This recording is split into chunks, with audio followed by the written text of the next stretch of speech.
افسانہ نگار اور قاری۔ آج کل ادب میں جمود طاری ہے، لیکن جدید افسانے پر تنقید کا بازار گرم ہے۔ اب تو وہ لوگ بھی افسانوں پر تنقید لکھ رہے ہیں جو صورت سے رسالہ مولوی کے ایڈیٹر نظر آتے ہیں، جن کے متعلق یہ گمان بھی نہیں ہو سکتا کہ تزکیہ نفس کے علاوہ وہ تخلیق کا استعمال کسی نوع کی ذہنی تفریح وغیرہ قسم کے ادنیٰ مشاغل کے لیے کرتے ہوں گے۔ اگر جدید افسانے پر زیادہ تر تنقیدیں سرد ہاتھوں کا لمس معلوم ہوتی ہیں تو اس کا سبب یہی ہے کہ نقاد افسانوں کے عاشق نہیں بلکہ منقوحہ شوہر ہیں۔ من جملہ اور اصناف کے اگر افسانے کو بھی گھر میں ڈال لیا ہے تو اس کی دیکھ بھال کرنا بھی فریضہ شرعی ہے۔ ان کی تحریروں سے پتہ ہی نہیں چلتا کہ افسانہ بھی ان کے لیے تجربہ حسن اور سرچشمہ نشاط رہا ہے۔ شوہر کے بطن میں عاشق کو زندہ رکھنا اتنا ہی مشکل ہے جتنا نقاد میں قاری کو زندہ رکھنا۔ وقت گزرنے کے ساتھ ساتھ بیوی اور افسانہ دونوں گھر اور تنقید کا کاروبار چلانے کی چیز بن جاتے ہیں۔ بیوی کے پھیلنے اور افسانے کے سکڑنے کا غم دونوں کو نہیں ستاتا، کیونکہ دونوں پیشہ ور حکیم کی صورت نبض کو دیکھتے ہیں، سعاد سیمی کو پرشوق ہاتھوں سے نہیں تھامتے۔ ناول اور افسانے کے پرشوق کاری کے لیے فلابیر اور ڈکنس کے بھرے بھرے ناول ایک پرنشاط کائنات اصغر میں گمشدگی کا وہ تجربہ ہے جو فنا فی الذات صوفی کی بے خودی کے تجربے سے مختلف نہیں۔ اس تجربے کے سامنے نفس و پندار کی ابلا فریبیاں اور ناقدانہ کروفر کی اشوا فروشیاں بے بدات نظر آتی ہیں۔ اس لیے تو ہم کہتے ہیں کہ آج کل تو ہم فلوبر کی دنیا میں ہیں، یا جی چاہتا ہے پھر سے ڈکنس کی دنیا میں جایا جائے۔ ہر ناول کی دنیا زمان و مکان سے بلند اپنا ایک وجود رکھتی ہے، جس میں آدمی عمر کی ہر منزل میں جب بھی جی چاہے داخل ہو سکتا ہے۔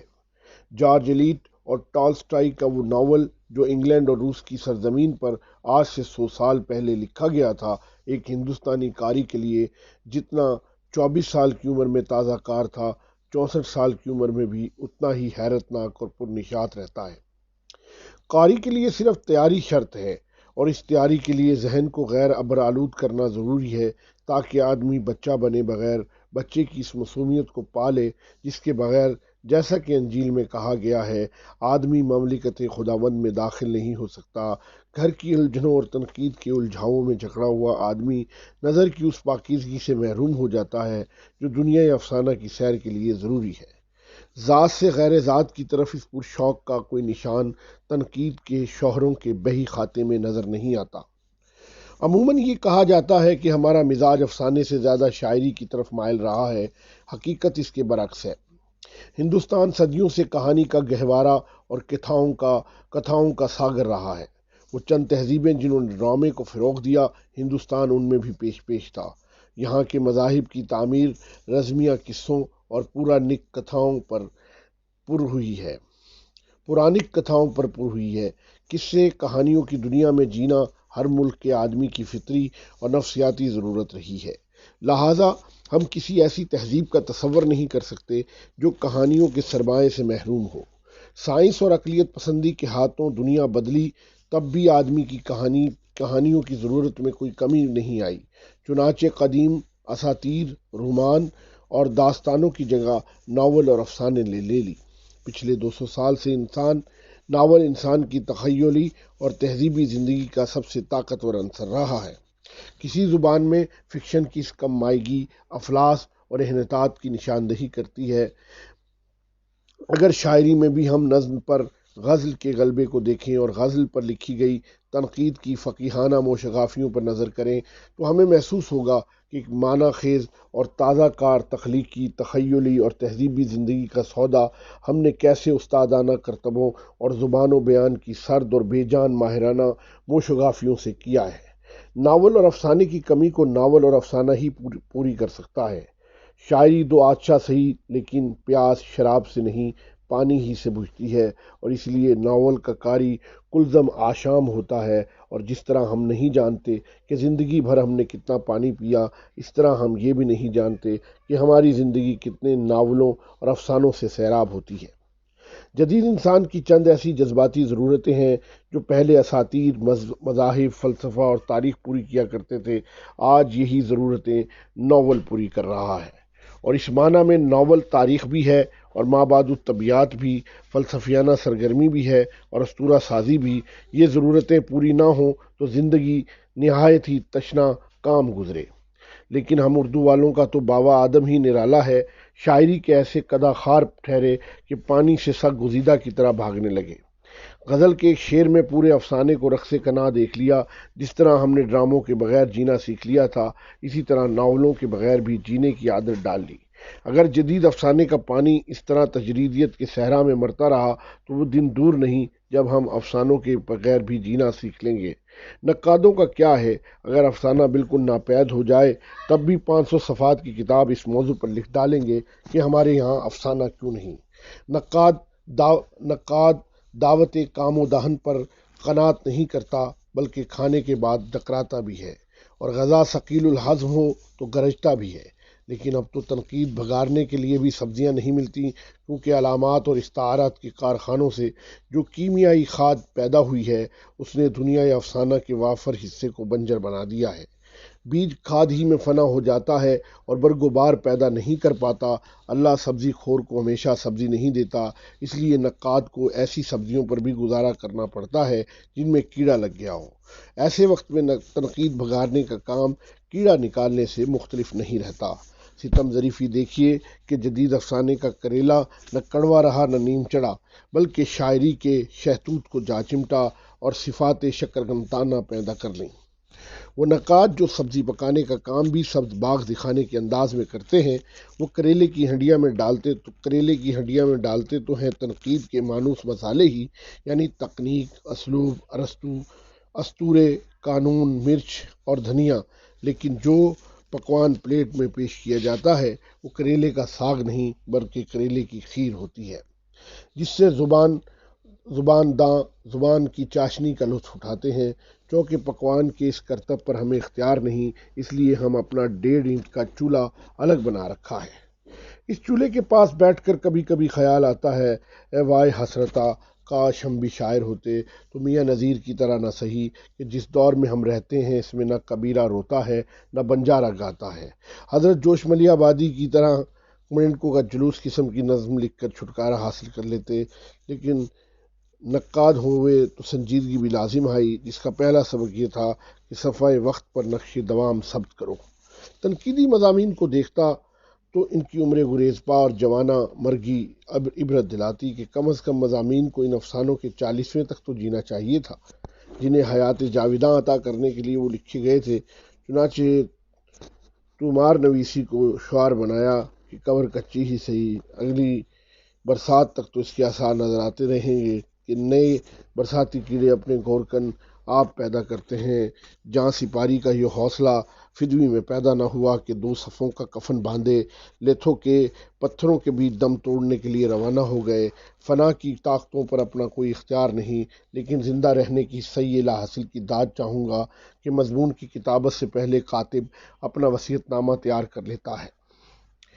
اس کے برعکس جدید افسانوں پر نظر کیجیے جن کی کتابت بعین ہی اس طرح ہوتی ہے گویا مسجد کے مولوی صاحب کفن پر معرفت کی آیات لکھ رہے ہیں۔ ایک ایسے دور ابتلا میں جب افسانہ نگار نو کے قلم سے نہیں بلکہ نو کے سنا سے اپنا لوحہ منوانے کے لیے کمر بستہ ہوں اور ہفتہ وار اور 15 روزہ اخبارات میں اپنی علاقائی شناخت کا گلگلہ بلند کر رہے ہوں اور صحافت کے زور پر اپنا وہ حق مانگ رہے ہوں جو ادب کے زور پر انہیں نہیں ملا، کم از کم کوئی بھی دانشمند نقاد اپنے 1.5 اینٹ کے چولہے پر کوئی ایسی ہانڈی نہیں پکائے گا جو بیچ چراہے کے پھوٹ کر نقص امن کا سبب بنے۔ لیکن ایسی دانشمندی بھی ہمیں کب آسائی ہے۔ تنقید کی تو مصیبت یہی ہے کہ دوست دشمن میں بھی تمیز نہیں کرتی، بلکہ جنہیں وہ پسند کرتی انہیں بھی غضن پہنچانے سے باز نہیں رہتی۔ مثلا قرۃ العین حیدر کے ناول اور افسانے مجھے پسند ہیں، لیکن جب ان پر قلم اٹھاتا ہوں تو تنقید پسند خاطر ہی کا نہیں، غبار خاطر کا بھی آئینہ بنتی ہے۔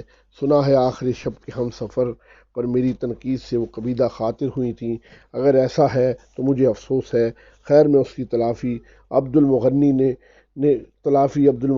نے ان پر ایک پوری کتاب لکھ کر دی ہے، جس میں انہیں جیمز جائس اور ورجینیا وولف سے بھی بڑا ناول نگار ثابت کیا ہے۔ یہاں تک تو خیر کوئی حرج کی بات نہیں تھی۔ اپنا اپنا خیال ہے، لیکن عبد المغنی کے نزدیک دنیا کا صرف ایک ناول نگار مس حیدر سے بڑا ہے، اور وہ ہے نسیم حجازی۔ جوہر شناسوں کی یہی وہ جنبش لب ہے جو کشتہ تنقید کے لیے گوارہ جنبانی کا کام کرتی ہے۔ احمد مشتاق بلا اچھے بھلے شاعر تھے۔ انہوں نے نہ فراق کا کچھ بگاڑا تھا، نہ فاروقی کا، لیکن فاروقی نے انہیں فراق کے ساتھ جا بھڑایا۔ نہ فاروقی کا کچھ گیا، نہ فراق کا۔ لوگوں نے احمد مشتاق کے لتے لے ڈالے۔ ان کا انجام دیکھ کر اب انور خاں تھر تھر کانپتے ہیں، کیونکہ اپنے کسی اسلوبیاتی نقطے کی وضاحت کے لیے فاروقی نے بیدی کے اسلوب کا مقابلہ انور خان کے اسلوب سے کیا ہے، اور انور خان کے سپاٹ بیانیے کو بیدی کے تہدار بیانیے سے اگلا قدم بتایا ہے۔ نئے افسانہ نگاروں کو بھی بہت چاؤ تھا کہ تنقید میں ان کا ذکر چلے۔ انہیں تنقید کے چونچلوں کا پتہ نہیں تھا، اب پناہ مانگتے ہیں، اور یہ سب کارہائے نمایاں سنجیدہ تنقید کے ہیں۔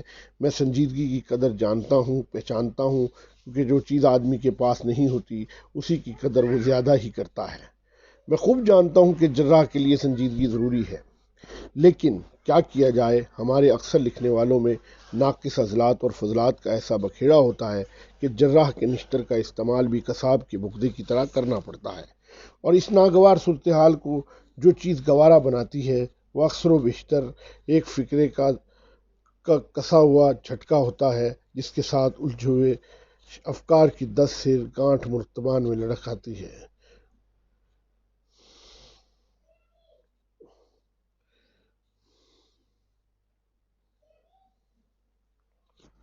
گردے میں پھنسی ہوئی ننھی سی پتھری کا آپریشن ظاہر ہے اس طرح نہیں کیا جاتا۔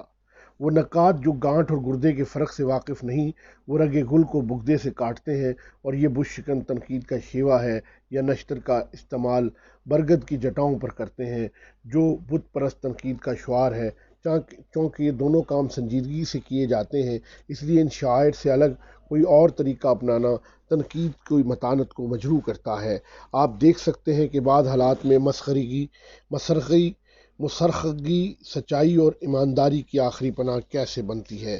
یہ ایک ایسی سچائی ہے جس سے پانے کے لیے آدمی کو بہت نیک کام بھی قضا کرنے پڑتے ہیں۔ اگر میاں نذیر بھی ہاتھ باندھ کر نمازیوں میں شامل ہو جاتے تو جوتے چرانے والوں کو کون دیکھتا؟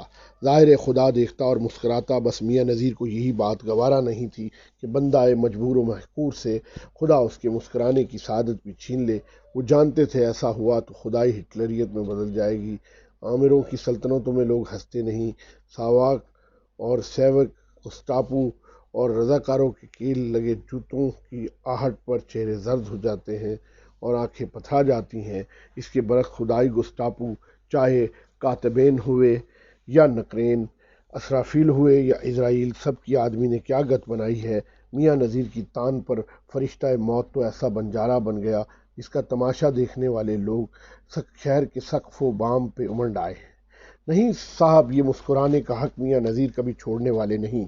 اسی لیے جب محمود و ایاز ایک ہی صف میں کھڑے رکعت باندھ رہے ہوتے ہیں تو میاں نذیری مولسری کے پیڑ کے نیچے کسی ٹوٹی قبر سے کمر لگائے اس آدمی کو دیکھ رہے ہوتے ہیں جو چھپ چھپ کر اس آدمی کو تاڑتا رہتا ہے، جو چپ کے محمود و ایاز کے جوتے چراتا ہے۔ علامہ نے محمود ایاز کو دیکھا اور نماز کے بعد مساوات پر واز پڑھا۔ میاں نذیر نے نماز ہی نہیں پڑھی تو واز کیا پڑھتے؟ ٹک دیکھا، چٹکی بجائی اور چل دیے۔ انہیں کہاں قوموں کی قسمتوں کے فیصلے کرنے تھے۔ مساوات لیکچر میں ہم نے علامہ کے سنے نہ ترقی پسندوں کے ادب باقر مہدی پلا رہے ہیں، لیکن جاننے والے جانتے ہیں ہم ان کے سامنے کیا پیتے ہیں۔ بات دراصل یہ ہے کہ ادب میں گنگا اشنان کے ہم نے وہ مزے لوٹے ہیں کہ تنقید کے حوض پر جب بھی وضو بنانے بیٹھے، مسا میں کان کے پیچھے کا حصہ ہمیشہ کورا رہ گیا۔ تنقید مکروہ ہوئی اور باب قبول ہمارے لیے بند رہا۔ یہ ہماری بدقسمتی ہے کہ اصحال ثواب اور فلاح دارین کے کام ہم سے نہیں ہو پاتے، لیکچر مساوات پر ہوں یا اسوات پر۔ ہم مدرسے کے ان بھگوڑوں میں سے ہیں جو میاں نذیر کے ساتھ بھالو کا ناچ دیکھتے نظر آئیں گے، لیکن جدید افسانہ مرگ امبو کا جو منظر آج پچھلے 20-25 سال سے پیش کر رہا ہے اور ابھی تک جشن کی کوئی صورت پیدا نہیں کر سکا، مسخرے کو بھی سنجیدہ بننے پر مجبور کرتا ہے کہ جنازے کو کاندھا سنجیدگی سے ہی دیا جاتا ہے۔ چنانچہ دستار فضیلت نہیں تو رومال باندھ کر ہی صوتیات کے اصولوں کے مطابق کلمہ شہادت ادا کرتے ہوئے جدید افسانے کو اس کی منزل مقصود تک پہنچاتے ہیں۔ اس کام سے ہم اتنا تھک گئے ہیں کہ جنازہ کبھی کبھی لواحقین کے حوالے کر کے کسی پیڑ کے نیچے بیڑی پینے کھڑے ہو جاتے ہیں۔ اس وقت ہماری حالت زار پر زار ہنسی آتی ہے۔ لوگ سمجھتے ہیں کہ ہم سنجیدہ نہیں رہے، حالانکہ ہمارا قصور صرف یہ ہوتا ہے کہ سر کے رومال کو فضیلت میں تبدیل نہیں کرنا چاہتے کہ اتنے طویل قبرستانی فاصلوں میں دستار کی فضیلت کو برقرار رکھنے کے لیے اپنی تنقید کی تاریخی افادیت سے متعلق جو خوش فہمیاں عموماً نقادوں کو ہوتی ہیں ان سے ہم محروم ہیں، ورنہ ہم سے یہ بعید نہیں تھا کہ ہم بھی سال بہ سال ادبی رفتار کی سالانہ رپورٹ کو فاضلانہ مضمون کی صورت دیتے اور سرخ استقاط شدہ افسانوں کا بھی اندراج ہوتا کہ نومرگوں کے نام درج رجسٹر میں ہونے کی ایک صورت یہ بھی نکل آئی ہے۔ دیکھیے، میں بالزک اور ڈکنز کا نام لے کر روب گھاٹنا نہیں چاہتا، البتہ اسے آپ مباحات نہ سمجھے تو میں عرض کروں کہ میں ادب کا شب زندہ دار ہوں اور بڑی نمازیں پڑھتا ہوں، لیکن ساتھ ہی مختصر افسانوں پر شکر کی نفل ادا کرنے کی فضیلت سمجھتا ہوں۔ چھوٹی نمازوں کا بھی ایک اپنا روحانی کیف ہے۔ اب رہے وہ کھانستے کھنگارتے ہڈیوں کے ڈھانچے وہاں پڑھ لینا جو علامت کی کھاٹ پر پیدا ہوتے ہیں، اسی لیے دم توڑ دیتے ہیں۔ سنجیدہ تنقید میں جاویداں ہو جائیں تو ان پر صرف نماز جنازہ ہی واجب آتی ہے، وہ بھی اس امام کے پیچھے نہیں جس کی تکبیر کی صوتیات نومولود کے کان میں اذان دینے کی ہوں۔ میں کہہ چکا ہوں کہ نقاد کی بڑی آزمائش تو یہی ہے کہ وہ اپنے اندر رہے ہوئے قاری کو مرنے نہ دے، اس ذوق تجسس، اس جذبہ حیرانی اور آرزو نشاط کو مرنے نہ دے جو آپ کی تخلیقی دنیاؤں میں ایک سیاح کی طرح اس لیے پھرتی ہے۔ قاری کے اعصاب زندہ ہوتے ہیں اور جھوٹ نہیں بولتے۔ تنقید جھوٹ بولتی ہے کیونکہ تنقید نظریاتی اور گروہی پاسداریوں کے تحت یا اپنی عالمانہ نخوت اور بلند جبینی کی نمائش کی خاطر پرفریب بیانات دینے کے کنڈوں سے واقف ہوتی ہے۔ نقاد جب ایک خاص قسم کے ادب کا داعی بنتا ہے تو ایک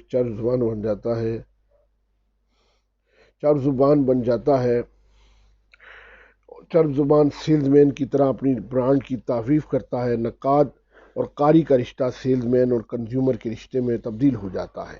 لکھنے والوں نے بھی نقادوں کے دستے نگر بن جاتے ہیں کہ انہی کی نگاہ التفات سے ان بیجا بان تحریریں گراں بن سکتی ہیں۔ ایک وقت وہ آتا ہے جب نقاد خود اپنی چرب زبانی اور طرازی کا ایسا گروہ ہو جاتا ہے کہ نہ اسے قاری کی ضرورت رہتی ہے نہ فنکار کی۔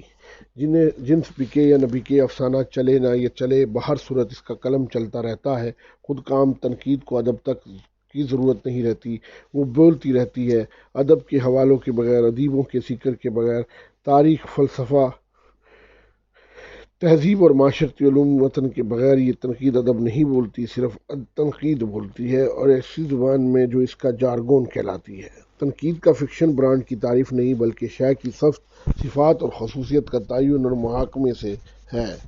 سیلز مین کی دلچسپی کو شے کو دیکھنے میں نہیں بلکہ اسے کھپانے میں ہوتی ہے۔